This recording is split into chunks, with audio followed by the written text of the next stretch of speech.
কিছু সমুদ্রের বুকে লুকিয়ে আছে এমন জায়গা যেখানে প্রকৃতি নিজেই মানুষকে সতর্ক করে দেয় না আসার জন্য। আজ আমরা যাব এমন এক দ্বীপের গল্পে যেখানে সূর্য উঠলেও আলো স্বস্তি দেয় না, বাতাস বয়েও শান্তি আনে না, আর প্রতিটি নিঃশ্বাস মনে করিয়ে দেয় মৃত্যু খুব কাছেই। এই দ্বীপটির নাম স্ন্যাক আইল্যান্ড।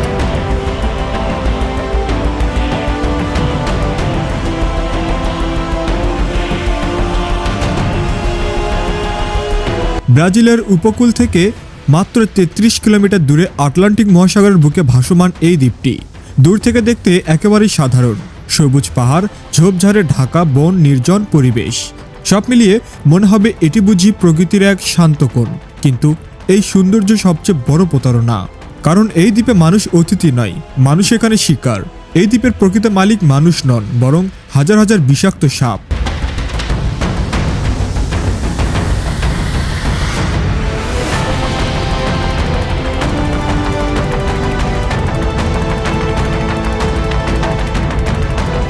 এই দ্বীপে পা রাখা আইনত নিষিদ্ধ, কারণ এখানে প্রতি কয়েক কদম পরপর লুকিয়ে আছে মৃত্যু। বলা হয় এই দ্বীপের ১ বর্গ কিলোমিটারে অন্তত একটি করে সাপ রয়েছে। গাছের ডালে, পাথরের নিচে, ঝোপের ভেতরে যেদিকেই তাকান সেখানেই কুণ্ডলি পাকানো শরীর আর ঠান্ডা চোখের দৃষ্টি। এই দ্বীপে রাজত্ব করে একটি বিশেষ প্রজাতির সাপ, যার নাম গোল্ডেন ল্যান্সহেড ভাইপার। দেখতে সুন্দর, মাথায় সোনালি আভা, কিন্তু এর বিষ পৃথিবীর সবচেয়ে মারাত্মক বিষগুলোর একটি। এই সাপের বিষ মানুষের শরীরে ঢুকলে রক্ত জমাট বাঁধার ক্ষমতা নষ্ট হয়ে যায়, ভেতর থেকে মাংস গলতে শুরু করে, স্নায়ুতন্ত্র বিকল হয়ে পড়ে। সময় মতো চিকিৎসা না পেলে মৃত্যু প্রায় নিশ্চিত। প্রশ্ন হলো, এত ভয়ঙ্কর সাপ এক জায়গায় তৈরি হলো কিভাবে? এর উত্তর লুকিয়ে আছে হাজার হাজার বছর আগের ইতিহাসে।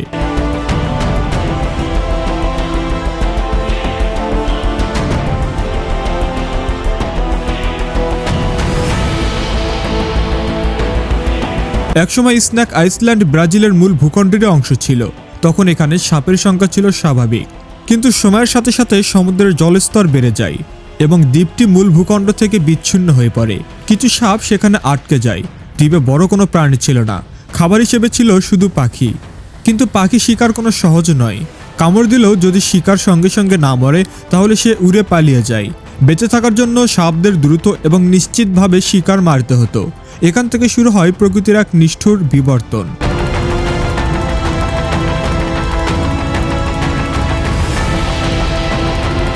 যে সাপের বিষ একটু বেশি শক্তিশালী ছিল সে বেঁচে থাকত, যে সাপ ধীরে কাজ করত সে হারিয়ে যেত। প্রজন্মের পর প্রজন্ম ধরে এই বিষ আরও শক্তিশালী হতে থাকে। শেষ পর্যন্ত জন্ম নেয় গোল্ডেন ল্যান্সহেড, একটি সাপ যার বিষ কয়েক সেকেন্ডেই শিকারকে নিস্তেজ করে দিতে পারে। এই সাপ শুধু শিকার মারার জন্য নয়, নিজের অস্তিত্ব টিকে রাখার জন্যই এত ভয়ঙ্কর হয়ে উঠেছে।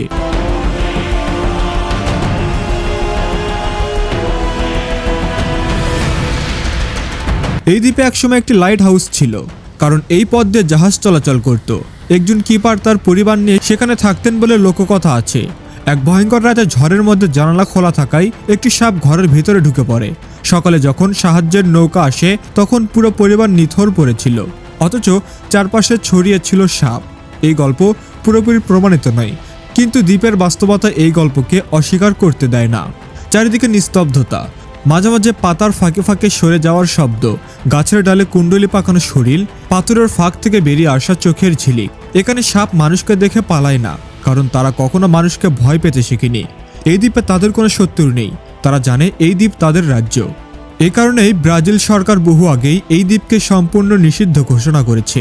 সাধারণ মানুষ তো দূরের কথা, অভিজ্ঞ অভিযাত্রীরাও এখানে যাওয়ার অনুমতি পায় না। শুধুমাত্র কিছু বিজ্ঞানী বিশেষ সুরক্ষা নিয়ে অ্যান্টিভেনম সঙ্গে রেখে অল্প সময়ের জন্য এখানে প্রবেশ করতে পারেন। তবুও ঝুঁকি থেকেই যায়, কারণ এখানে একবার কামড় মানেই সময়ের সাথে দৌড়। তারপরে কিছু মানুষ লোভ সামলাতে পারে না। গোল্ডেন ল্যান্সহেড এর বিষ আন্তর্জাতিক কালোবাজারে অত্যন্ত দামি। চিকিৎসা গবেষণায় এই বিষ ভবিষ্যতে গুরুত্বপূর্ণ ভূমিকা রাখতে পারে। এই লোভেই কিছু চোরা কারবারি লুকিয়ে দ্বীপে ঢোকার চেষ্টা করেছে। তাদের অনেকেই আর ফিরে আসেনি। স্ন্যাক আইল্যান্ড শুধু একটি দ্বীপ নয়, এটি প্রকৃতির তৈরি এক সতর্ক বার্তা।